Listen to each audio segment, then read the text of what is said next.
Saturday या Sunday को हमने वो ट्रिप खत्म करी थी और मंडे को I resign. It started for the freedom part of my life. जब मुझे पैसे बढ़ाने हैं तो मैं अपने हिसाब से बढ़ा सकता हूँ। ट्रेडिंग का सही गलत प्रॉफिट लॉस नहीं है। जो लोअर इनकम वाले लोग होंगे ना, जो गरीब है, वो लॉटरी टिकट हमेशा खरीदेगा। पता चला कि बाकी सब लोग तो जॉब करने लग गए हैं, पैसे आ रहे हैं उनके पास, एंड मैं कुछ नहीं कर रहा हूँ। एक वीक में मैं 2-3 लाख यूज करके मैंने 1.5-2 लाख टाइप्स बनाया ऑप्शंस में। I trusted my mind and I trusted my intuition. तो यूट्यूब देखना मैंने शुरू किया। I lost almost 70% 80% of what I made, and that was another nail in the coffin. Now freedom for me is to do what comes in the way. Hello, my name is Anuj Niranjan. I am 30 years of age and I am a trader and traveller. मेरा जो बचपन था वो गांव में निकला। मेरे parents Orai में रहते थे and due to some circumstances at the family I was in Kotra, मेरे नाना के घर पे। तो मेरी पूरी एजुकेशन वहीं हुई। शिशु प्रथम द्वितीय तृतीय ऐसे में पढ़ा। फिर तृतीय के बाद व्हेन कंडीशंस वर बेटर तो फिर मैं घर आ गया। तब तक मम्मी पापा अपना सेटलमेंट कर रहे थे वहाँ पे। होम टाउन आने के बाद एक इंग्लिश मीडियम स्कूल में मैं गया। मम्मी ने मेरा एडमिशन कराया। मैं और थोड़ा सा स्टेज पे जाने लग गया, माइक पे बोलने लग गया। न्यूज़ बोलते थे वहाँ पे, तो मैं जाके न्यूज़ बोलने लग गया, थॉट ऑफ द डे बोलने लग गया। I was good at studies but ऐसे कुछ गोल नहीं था। तो 9th में मुझे मिला हॉकी। देन उस स्कूल से मेरा हॉकी खेलना शुरू हुआ। पूरी 9th क्लास में हॉकी खेला। अंडर 14 डिस्ट्रिक्ट चैंपियनशिप खेलने गया मैं ऋषिकेश, हरिद्वार। एंड फिर 10th का रिजल्ट आते आते कोटा चला गया था मैं जेईई की प्रिपरेशन के लिए। पापा को क्लियर था कि यार आईआईटी में इसको भेजना है, तो उन्होंने कोचिंग करने के लिए भेज दिया। वो खुद छोड़ने गए एक्चुअली। तो जब वहाँ रिजल्ट आया तो पता चला कि मैंने डिस्ट्रिक्ट टॉप किया है। और उसके बाद फिर जेईई वाली जर्नी चालू हुई। टॉप करते टाइम एक चीज़ और भी थी कि मेरे को स्कूटी चलाने का या बाइक चलाने का बहुत शौक था। वो 9th 10th से शुरू हो गया था। मैं चिल करता हूँ और मैं अपने काम करता हूँ, और वैसा ही है मेरा।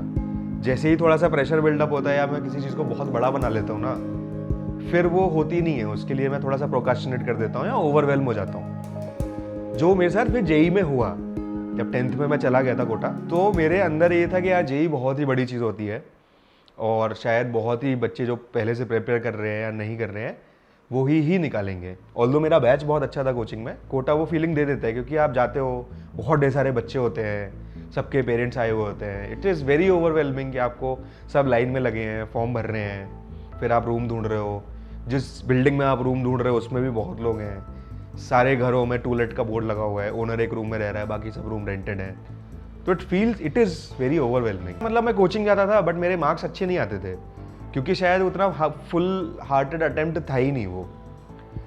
बट मेरे को बाइक मिल गई थी वहाँ भी। मेरा एक जूनियर था, तो उसके पास बाइक थी, तो मैं वो बाइक लेके बढ़िया घूमता था कि चलो अपन घूमेंगे। उसके घर वालों को भी लगता था कि अनुज पढ़ने में बहुत अच्छा है, तो ये दोनों घूमते रहते हैं। तो सबका विन विन सिचुएशन थी।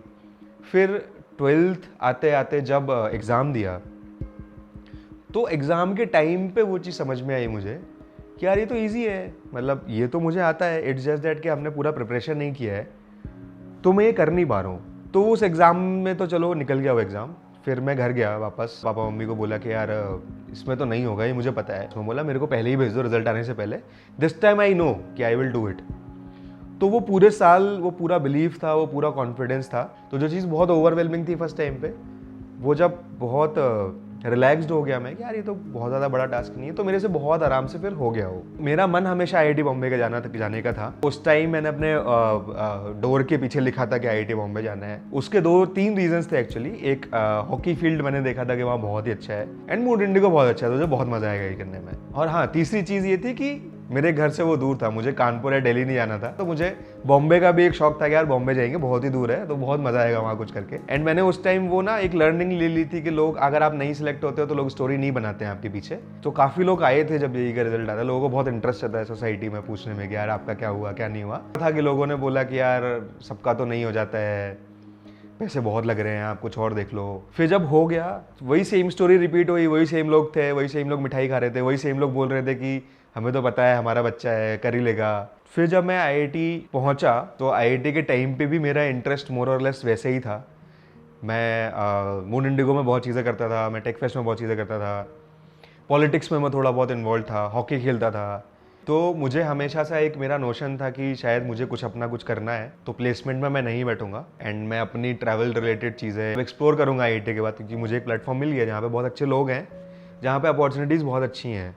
एंड उसी टाइम स्टार्टअप्स का बूम भी चल रहा था, housing.com, ये सारी चीज़ें उसी टाइम IIT से इवॉल्व हुई थी। फिर 2 महीने बाद पता चला कि बाकी सब लोग तो जॉब करने लग गए हैं, पैसे कमाने लग गए हैं, people have started upgrading their life styles, पैसे आ रहे हैं उनके पास एंड मैं कुछ नहीं कर रहा हूँ। तो मेरे को थोड़ा फोमो हुआ, थोड़ा बुरा भी लगा कि यार मुझे तो फंडिंग भी नहीं मिल रही है, चीज़ें भी नहीं हो रही हैं, तो अब क्या करेंगे। उस टाइम मैंने अब ट्राई किया कि ट्रैवल में कुछ करता हूँ, बट मेरा एक्सपीरियंस बहुत लो था, एंथुजियाज्म बहुत हाई था, तो वो चीज़ें मैच नहीं करी। तो फिर मैं एक बंदे से मिला, वो रियल एस्टेट फर्म चलाता था, तो हमने डिसाइड किया कि यार चलो रियल एस्टेट करते हैं। देन आई जॉइंड हिम, हमने थोड़ा कोशिश करी, चलाया, बट धीरे धीरे मुझे समझ आया कि यार ये मेरी फील्ड नहीं है। एंड उस टाइम फिर डिमोनेटाइजेशन भी हुआ उसी साल में, तो real estate got impacted a lot. जब रियल एस्टेट छोड़ा तो मुझे रियलाइज़ हुआ कि यार स्टैटिस्टिक्स में मेरा इंटरेस्ट है, तो फिर मैंने वापस एग्ज़ाम लिखा, जैम करके एक एग्जाम होता है। मैंने अपने आप को 2 महीने का टाइम पीरियड दिया कि यार 2 महीने में अपन ये क्रैक करेंगे। एग्जाम देने के बाद जब मैं घर आया, टोटल किया तो बहुत ज़्यादा अच्छा स्कोर नहीं था। कुछ दिनों बाद ऐसे जैम का रिजल्ट आया, मेरे दोस्त का फोन आया कि यार जैम का रिजल्ट आ गया, देख लो। तो जैम का रिजल्ट देखा तो मेरा हो गया समहाउ, वापस जैम करने आ गया मैं। फिर स्टैट्स पढ़ा मैंने, वापस IIT बॉम्बे ही आना था मुझे, तो वापस मैं IIT बॉम्बे ही आ गया कि यार यहाँ मैं सबको जानता हूँ, मुझे वापस हॉकी खेलने मिलेगा, मुझे वापस ये सब चीज़ें करने मिलेगा। And then I took the placement after my masters, because मुझे ये रियलाइज हुआ था कि अगर आपको खुद का कुछ करना है तो आपके पास थोड़ा सा इन द बैंक बैलेंस होना चाहिए। सिटी बैंक में स्टार्ट किया मैंने, एंड आई थिंक 6-8 महीने हुए थे, 10 महीने हुए थे, फिर कोविड आ गया। तो फिर I have to move to my home town. तो फिर मैं घर पहुंचा, कुछ टाइम घर रहा, फिर बहुत वीडियोस देखता था मैं लेह लद्दाख के, बाइकिंग के, बहुत फैसिनेटेड होता था। तो डिसाइड किया मैंने कि दिसंबर में मनाली चलते हैं। तो मैंने और दीपेश ने डिसाइड किया, दीपेश थोड़ा सा ट्रेडिंग करता था पहले से, शुरू किया हमने ट्रेडिंग, 1-2 ही ट्रेड लिए पूरे 30 दिन में, टू बी वेरी ऑनेस्ट। तो दिसंबर के बाद दीपेश चला गया, बट मैं उसी सेम हॉस्टल में रह गया, and I made new friends there. I met a guy, doctor था वो, he was also travelling covid time पे। तो डॉक्टर ने मुझे पिच किया कि आपकी जॉब है ही, चलो रशिया घूमेंगे। एंड मैं सेंट पीटर्सबर्ग रहा थोड़े टाइम मॉस्को रहा। कोविड आने लग गया तो फ्लाइट्स कम होने लग गए, तो मैं आ गया वापस सेफ्टी कंसर्न्स की वजह से। दिल्ली आया, दिल्ली से वापस मनाली आया। फिर कैफ़े शुरू किया मैंने, एक ब्रिंग योर ओन वाइफ करके, BYOV। Cafe was also doing good, वो मेरे लिए भी बहुत नया एक्सपीरियंस था एक्सपेरिमेंट करने के लिए। फिर सिटी बैंक से जब वापस ये हुआ कि यार कोविड खत्म हो रहा है धीरे धीरे, तो and companies are returning back to hybrid model. And उसी टाइम क्या हुआ कि सिंस हम 12-13 लोग थे जो हम उसी हॉस्टल में ही थे एक्चुअली, मनाली में ही कोविड के टाइम पे पूरा, तो हम सब बहुत अच्छे दोस्त बन गए थे। तो उनके साथ एक ट्रिप करी ज़ांस्कार की, बहुत ही अमेजिंग ट्रिप थी वो, over the course of 10-11 days. तो उसके बाद मुझे ऐसा हुआ कि यार अगर ये लाइफ में कर सकता हूँ पैसे कमाते कमाते, तो मैं वापस क्यों जाऊँ। एंड आई थिंक सैटरडे या संडे को हमने वो ट्रिप खत्म करी थी, और मंडे को आई रिजाइंड। तो वहाँ से ट्रेडिंग वाली चीज़ शुरू हुई। It started for the freedom part of my life, कि यार ये मैं करूँगा तो किसी स्टेक होल्डर पे मेरी डिपेंडेंसी नहीं है, मुझे किसी से बात नहीं करनी है, I can do my own things, है ना। सुबह से शाम तक अब मैं अपने जोन में हूँ, अपने तरीके से काम कर रहा हूँ। जब मुझे पैसे बढ़ाने हैं तो मैं अपने हिसाब से बढ़ा सकता हूँ। 6-8 महीने तक जो ये परसोना या नैरेटिव था खुद का कि एनालिटिक्स अच्छा है, रिस्क मैनेजमेंट अच्छा है, तो ट्रेडिंग तो क्रैक कर लेंगे बहुत आराम से, this leniency came in the way, and इसके चक्कर में लॉसेज हुए। तो I lost couple of lakhs. तो 6-8 महीने के बाद अब थोड़ा सा होश आया कि नहीं यार, मतलब ये तो वैसा नहीं हो रहा है। द गुड पार्ट वॉज कि इस वाले स्टेंड में मेरे पास बैंक बैलेंस था, that's why I could open up a cafe, एक इनकम स्ट्रीम में खोल पाया था, एंड ट्रेडिंग में कर रहा था, थोड़े से लॉस भी ले पाया था मैं। तो फिर वो 6-8 महीने चला लॉस वाला साइकिल, तब मुझे समझ में आया कि यार ऐसे तो नहीं होगा, ये जो मैं कर रहा हूँ वो फिट तो नहीं हो रहा है। इंट्यूशन बेस्ड में जा रहा हूँ, दिन भर बैठता था, मेरे को ऐसा लगता था कि मैं 9:15 से 3:30 तक अगर मैं बैठूंगा तो हो जाएगा। आई trusted my mind and I trusted my intuitions, but that did not happen for 6-8 months. तो तब मुझे समझ में आया कि यार नहीं, मतलब this is not how it happens, it is more like guitar की आपका सब कुछ अच्छा तो जरूरी थोड़ी आप बजा ही लोगे, यू विल नीड प्रैक्टिस। तो फिर यूट्यूब देखना मैंने शुरू किया कि यार बेस्ट फॉर्म ऑफ तो लर्निंग यही है, जो इंडिया के टॉप अच्छे ट्रेडर्स हैं उनका प्रोफाइल देखते हैं, and that was another nail in the coffin. क्योंकि यूट्यूब कोर्सेज या फिर इंडिया के जो अच्छे ट्रेडर्स हैं, जो एटलीस्ट यूट्यूब शो ऑफ करता है, they are designed to give you a false high कि यार एक बंदा 40 लाख प्रॉफिट बना रहा है एक दिन में, एक बंदा 30 लाख बना रहा है, तो आपको खुद के 200-300 रुपए के प्रॉफिट्स बहुत अच्छे नहीं लगेंगे। तो that is a very false persona I started with, and I think everyone starts from there. Start करने का जो जर्नी है ना वो बहुत ईजी है। ब्रोकर पे आपको अकाउंट बनाना है, सब ऑनलाइन हो जाता है, 5 मिनट में आपका अकाउंट बन जाएगा। आपको स्टार्ट करना था, आपको सिर्फ बाई सेल करना है, 5 मिनट में वो हो जाएगा, 5 मिनट में ही आपके पैसे भी चले जाएंगे। तो आपको बहुत रश आता है शुरुआत में, एंड गलती से अगर आपके कुछ ट्रेड अच्छे चले गए ना तो आपको एक फॉल्स सेंस ऑफ होप आता है कि यार मुझे आती है trading. Profits do not mean कि आपको ट्रेडिंग आती है ना, वो बहुत ही फॉल्स नैरेटिव है। ट्रेडिंग का सही गलत प्रॉफिट लॉस नहीं है।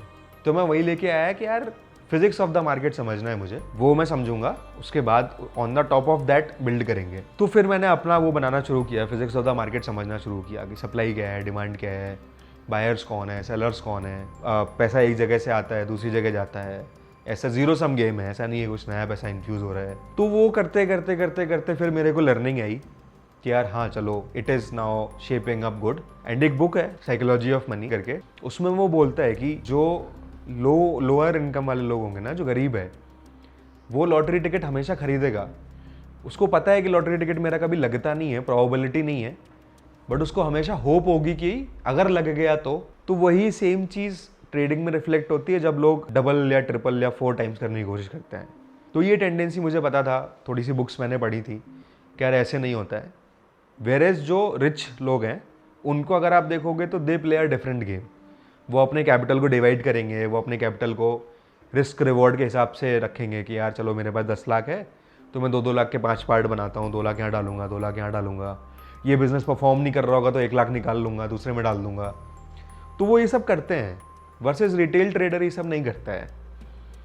एंड सेकेंडली जो यूट्यूब पे सिखाते हैं वर्सेस जो एक्चुअली ट्रेडिंग होती है ना, उसमें रिटेलर माइंडसेट ट्रैप करने के लिए ही चीज़ें डेवलप की जाती हैं। Once you place your trade तब आपको कुछ करना नहीं है, but inherently you always feel कि I can control the market. मैं यहाँ बैठा रहूँगा तो शायद ऊपर चला जाए, शायद नीचे चला जाए, या ऊपर जाएगा तो मैं ये कर लूँगा, नीचे जाएगा तो मैं ये कर लूँगा।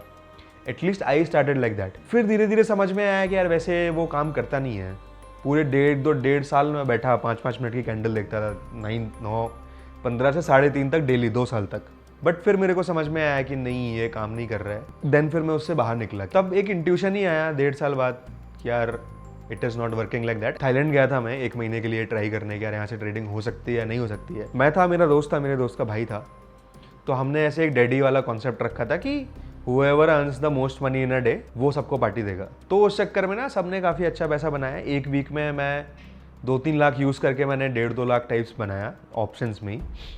तो मैं बहुत खुश था। गया थाईलैंड की ट्रिप भी फिक्स फंड हो गई, ट्रेडर भी अपन अच्छे बन गए, और बढ़िया ही है, क्या ही चाहिए। बट फिर उसके जस्ट नेक्स्ट वीक में I lost almost 70% 80% of what I made in the last week. And एक पैटर्न था मेरा कि जिस दिन सबसे ज़्यादा प्रॉफिट होता था उसके नेक्स्ट डे इमीडिएटली सबसे ज़्यादा लॉस होता था। And I was not facing this problem head on, क्योंकि मेरा फॉल्ट था, वो मेरी ईगो बीच में आ रही थी। तो मेरे को हिम्मत नहीं होती थी कि यार मैं PNL खोलूँ और ये देखूँ और फिर उसको एनालाइज करूँ या उसके अराउंड रूल्स बनाऊँ। मैं नहीं कर रहा था। मेरे को हमेशा ये होता था कि मैं कर रहा हूँ तो प्रॉफिटेबल होना चाहिए, लॉस कैसे हो सकता है। फिर धीरे धीरे ट्रेड्स लिए मैंने, उसका एक फंक्शन बनाया, धीरे धीरे देखना शुरू किया। देन फिर शुरू हुआ फर्स्ट प्रिंसिपल थिंकिंग। तो मुझे वो समझ आती थी, but I was always intuition driven, या थोड़ा सा इम्पल्सिव था मैं। मेरे पापा ने भी उस टाइम बोला था, मतलब मैंने जब जॉब छोड़ी थी तो मैंने उनको बताया नहीं था कि मैंने जॉब छोड़ी है, बट उन्होंने मुझे बोला था कि तुम जॉब भी करते रहते, साथ में ये भी करते रहते। तो मैंने उनको बोला था कि नहीं ठीक है, मतलब फुल टाइम एक ही चीज़ कर सकते हैं, ट्रेडिंग भी फुल टाइम जॉब है। मेरा नैरेटिव यही था हमेशा से। तो what started as freedom, what started as की 9:30 to 3:30 में बैठ रहा हूँ, एंडेड एज 9:30 to, एंड मैं बहुत ट्रेड्स भी लेता था एक्चुअली। मेरे को लगता था कि बहुत ज़्यादा ट्रेड लेना मतलब बहुत पैसा बनेगा। तो एक दिन में मैं 20-20 ट्रेड भी पंच कर रहा था, 30-30 भी कर रहा था। अब वो आके काइंड ऑफ जो सारे लेसन्स होते हैं ना इन्वेस्टिंग के, ट्रेडिंग के पैसा लॉन्ग टर्म में ही बनता है या चीज़ें ऐसी होती हैं, तो अब आके वो ऐसे ही है। अब मैं शायद महीने में 2 ट्रेड या 3 ट्रेड लेता हूँ। टाइम इन्वेस्टेड मेरा बहुत ही कम है, शायद आधे घंटे मुझे बैठना होता है कि देख लो कौन सा स्टॉक है। एक हमारा एक बिलीफ और भी होता है कि जब तक कोई चीज़ बहुत टफ नहीं है या जब तक कोई चीज़ बहुत हार्डवर्क नहीं मांग रही है तब तक वो इतनी रिवॉर्डिंग नहीं हो सकती। तो ये कुछ साइकोलॉजिकल बिलीफ्स है जो आपके अंदर होते हैं, वो आपको रोकते हैं। अगर आपका नॉर्मल ईजी मनी बन जाएगा ना तो आप शायद रिजेक्ट कर दोगे कि यार नहीं यार, इसमें कुछ तो घपला है, है ना, ये सही नहीं है। ट्रेडिंग करते करते मुझे ये समझ में आया कि यार जैसा ट्रेडिंग एज अ जॉब है वो मेरी पर्सनैलिटी नहीं है। एंड एक्चुअली बहुत ज़्यादा पार्ट उसका साइकोलॉजी से रिंक्ड होता है। जब आप यूट्यूब देखते हो या बहुत सारी बुक्स पढ़ते हो तो उसमें लिखा होता है कि human psychology plays a lot of role in that. कभी कभी ना आप प्रोकास्टिनेशन वाले लूप में चले जाते हो या परफेक्शनिज्म वाले लूप में चले जाते हो। तो हाउ दैट वर्क्स इज़ कि अगर आपको प्रॉब्लम बहुत बड़ी लग रही है तो आप ओवरवेलम हो जाओगे और स्टार्ट नहीं करोगे। वर्सेज अगर आपको टास्क बहुत छोटा लग रहा है कि एक टॉवल उठा के यहाँ से वहाँ लगाना है, तो वो भी आपको इनफ डोपामिन नहीं देगा, तो आप वो भी नहीं करोगे। तो यू हैव टू, अगर आप कोई टास्क कर रहे हो ना, तो आपको एकदम फ्लो में होना पड़ेगा कि आपका स्किल सेट और वो जो टफनेस ऑफ दैट प्रॉब्लम है वो मैच करनी पड़ी। एंड परफेक्शनिज्म क्या होता है कि आप चीज़ें एंड नहीं करते हो। तो ट्रेडिंग में क्या होता है कि आपने ट्रेड ले लिया, आपको ऐसे बहुत फील होता है कि यार एक्शन होना चाहिए, कुछ एक्शन होना चाहिए, तो आपने एक्शन ले लिया, ट्रेड ले लिया, बट आपको लगता है कि यार अब ये ट्रेड तो यहीं तक ही जाना चाहिए, वो परफेक्शनिज्म है। वो आप बीच में कभी आपको लगा कि यार ट्रेड अपोजिट डायरेक्शन में जा रहा है, या फिर नेचुरली आप उसको काटते नहीं हो, इन एक्शन बोलते हैं उसको, कि आप इन एक्शन में चले जाते हो। आपने अगर प्लान किया कि 500 पे उसको एग्जिट करेंगे और उसके पहले ही आपको सिम्टम्स दिख रहे हैं, तो आप कट नहीं करते हो। This is a basic human problem in trading. You go into that perfection loop. तो फिर उससे मैंने बात करना शुरू किया, देन आई रियलाइज किया ओ अच्छा ये हो रहा है कि it is an just an irrational thought कि यार ऐसे नहीं कर सकता मैं, या यही सही है या यही गलत है। तो जब मैं उस चीज़ से जब फिर निकला ना कि यार नहीं, कुछ सही गलत नहीं है, इट इज़ अ प्रोबेबिलिटी। तो उसमें मतलब अगर आप कॉइन टॉस कर रहे हो, 4 बार हेड आ गया, तो आप सही थोड़ी या गलत थोड़ी हो गए, वो तो वैसे ही टॉस होगा कॉइन, है ना। इट इज़ योर थिंग कि अगर आप हेड पे ही पैसा लगा रहे हो 5 बार, तो आप हो गए गलत, तो आप हो गए। तो मुझे मेरी पर्सनैलिटी में ना लोगों को वो चीज़ बतानी भी बहुत अच्छी लगती है जो मैं सीख लेता हूँ। तो इसलिए मैंने फिर अपने इंटरेस्ट के लिए मैंने लोगों को पढ़ाना शुरू किया। दिन भर मैं फ्री रहता हूँ तो मैं कुछ कंट्रीब्यूट भी कर सकता हूँ। मेरे को बहुत लगता है अंदर से ये कि यार I should contribute. That also probably comes from my father and mother कि यार मम्मी टीचर है, पापा डॉक्टर है, तो उनका सर्विसेज बेस्ड वो वैसा ही है। They are both giving something out. तो मेरा भी वैसे ही है कि मैं पढ़ाऊंगा मेरे को जो जो लोग मेरी जर्नी में मिले। And I started taking everything जो आ रही थी। मतलब मैंने लिमिट नहीं किया फिर खुद को कि यार ट्रेडिंग ही है, यही करना है। मतलब मैं एंड तक सोच के बैठा था कि ट्रेडिंग ही करेंगे। तो फिर मैं सोचा कि यार भाई I am an explorer, I am a traveller. जब मैं बिना सेकंड थॉट के रशिया चला गया, तो मैं इतने थॉट्स क्यों दे रहा हूँ। अगर मैं अभी बैंगलोर में हूँ तो मैं बैंगलोर एंजॉय करूँगा, मेरे को जो यहाँ चीज़ें मिलेंगी, जो बैंगलोर दे रहा है वो मैं वो लूँगा ना। अब मेरा फ्रीडम का डेफिनेशन ये है कि you should have your parents, you should have a nice bond with parents, you should have a nice bond with your partner, fit होने चाहिए आप। एंड जो आपको एक्सप्लोर करना है लाइफ में, basically the curiosity of everything जो अब बचपन से आप लेके चलते हो, अगर आप वो एक्सप्लोर कर रहे हो तो फिर वो मेरा फ्रीडम है। अगर आप ऐसी और कहानियाँ देखना चाहते हैं जो ना सिर्फ आपको एक बेहतर ट्रेडर बनाए बल्कि आपके माइंडसेट को भी इम्प्रूव करें और अकेले नहीं अपने परिवार वालों के साथ देख पाएँ, तो हमारे इस चैनल को सब्सक्राइब करना ना भूलें और जल्दी मिलते हैं एक और नए एपिसोड के साथ।